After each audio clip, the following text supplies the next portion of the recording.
Di momen spesial kemerdekaan RI ke-80 tahun ini, muncul film animasi yang membuat heboh jagat maya. Ya, Merah Putih One for All yang diproduksi oleh Perviki Kreasindo dan mengangkat semangat nasionalisme lewat petualangan anak-anak dari berbagai budaya yang menyelamatkan bendera pusaka. Namun alih-alih disambut gembira, film ini malah jadi perbincangan panas di masyarakat dan dunia animasi Indonesia.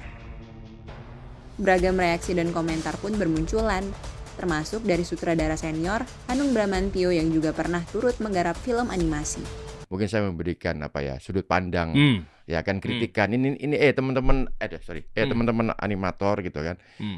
Kalian tuh lagi naik daun loh ini dengan kehadiran film Jumbo naik gitu kan. Jadi kalau ada yang ada karya yang kemudian membuat ilfil gitu kan, sayang banget gitu aja sih sebetulnya. Oh, jadi Merah Putih One for All itu bikin ilfil, Mas? Enggak, saya cuma nanya sih. Buat saya iyalah. Wah. Karena kenapa ilfil?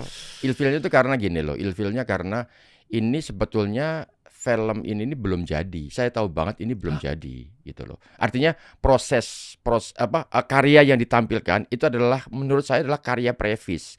Previs itu adalah pre-visual. Bagus dan jelek memang relatif.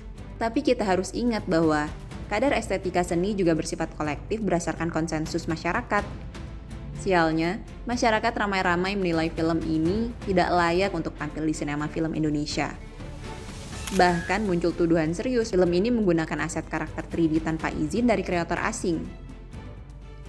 Apalagi usut punya usut, biaya produksi film yang digarap oleh Perviki Kreasindo mencapai angka 6,7 miliar rupiah. Namun, publik mempertanyakan apakah anggaran segede itu tercermin dalam kualitas visual yang ditampilkan karena animasinya dianggap kaku dan tampak seperti proyek tugas sekolah.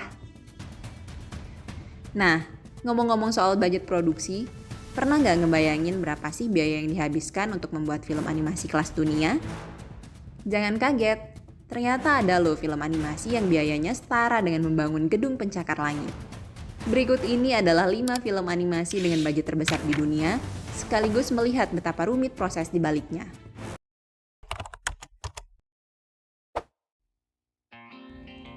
Nomor 5 dihuni oleh film Brave tahun 2012. Film produksi Pixar ini menghabiskan sekitar 185 juta dolar Amerika. Ceritanya tentang Merida, putri Skotlandia yang pemberani dengan rambut merah ikonik. Kenapa mahal?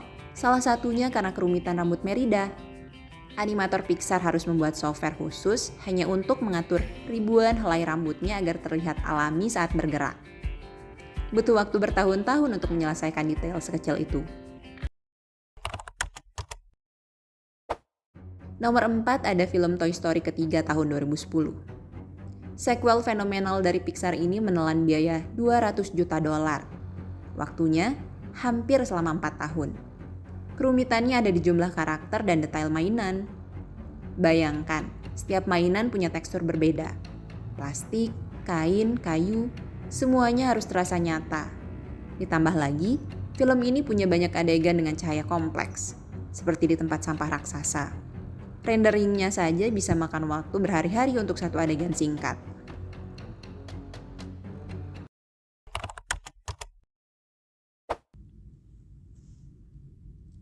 Peringkat ketiga ada film Frozen yang kedua tahun 2019. Kesuksesan Frozen pertama membuat Disney all out di sequelnya. Budgetnya sekitar 150 juta hingga 200 juta dolar. Tapi biaya promosi dan pengembangannya membuat total hampir menyentuh 250 juta dolar. Kerumitan terbesarnya ada di detail efek alam seperti air, kabut, es, dan cahaya magis. Misalnya, hanya untuk menciptakan efek ombak laut yang realistis, Disney mengembangkan teknologi simulasi air baru.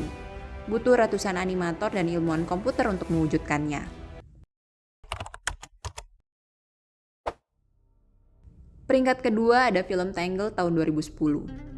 Inilah salah satu film animasi Disney termahal, dengan biaya mencapai 260 juta dolar. Alasannya, lagi-lagi soal rambut. Rapunzel punya lebih dari 70.000 helai rambut digital yang harus bisa bergerak realistis, terurai, bahkan dipanjat. Untuk menciptakan itu, tim butuh software animasi baru dan waktu produksi hampir 1 dekade. Ya, selama 10 tahun. Tangled bukan hanya cerita dongeng, tapi juga eksperimen teknologi animasi.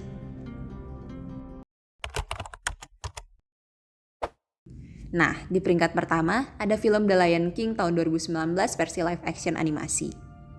Meski disebut live action, sejatinya film ini hampir 100% animasi fotorealistik. Budgetnya gila-gilaan, sekitar 260 juta dolar. Mengapa bisa mahal? Karena setiap helai bulu singa, setiap rumput di savana, hingga pantulan cahaya di mata karakter dibuat dengan detail luar biasa. Proses ini memakan waktu lebih dari 3 tahun dengan ribuan orang terlibat, dari animator, teknisi visual effect, sampai pakar rendering. Hasilnya, penonton seolah menyaksikan dokumenter alam, padahal semuanya hasil animasi digital. Kembali ke film Merah Putih One for All yang bisa jadi pelajaran penting bahwa niat menyemai nilai kebangsaan lewat animasi adalah mulia. Tapi eksekusi teknis, perencanaan produksi, dan integritas etika harus solid. Kontroversinya mengingatkan kita bahwa mengangkat karya anak bangsa bukan sekedar soal semangat patriotik, tapi kualitas dan profesionalisme yang sejajar dengan karya global. Mari jadikan diskusi ini sebagai momentum agar film animasi Indonesia ke depan lebih matang, menghargai kekayaan visual lokal, dan bertanggung jawab secara teknis maupun budaya. Bila produksi lebih profesional dan etis, animasi nasional pun pasti bisa naik kelas.